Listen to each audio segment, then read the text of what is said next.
Thank you, my friend. In the meantime, after the hack attack, the legal attack, now 2 lawsuits claiming Sony failed to keep their private info safe. I'm not talking about the big actors and actresses here. Risk Control Strategies CEO Paul Viollis says that they're right and other companies could be next. Explain.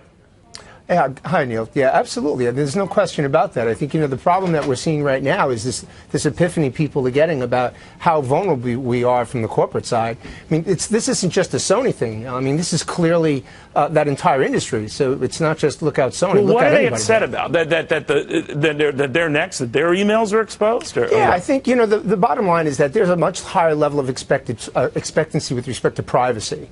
And corporations need to do a better job at just providing this nominal level. So when they say they're going to sue them because they knew, I mean, this is clearly, Neil, this is the most foreseeable crime in our culture right now. So if companies aren't amping up and fortifying their outer walls with higher level of encryption, then shame on them. They got to justify that. I talk to a lot of people of all stripes, up to CEOs and down to production assistants, who say, I don't know about emailing. I just might pick up the phone if that's not tapped, but I'm not going to email. I'm wondering if that is the wise method to take, because people never know whether their company will be hacked now.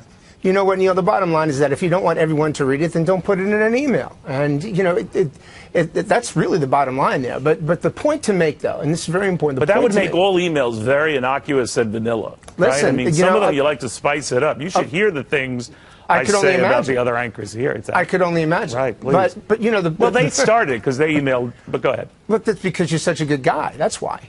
But what happens? What do you tell people? Just watch what you say? Well, because then everyone can get real super politically correct fast. Right. There's 2 things. One is from the corporate perspective, clearly companies need to spend a little bit more money and invest in the protection of that information more than that cursory review that most companies are on now.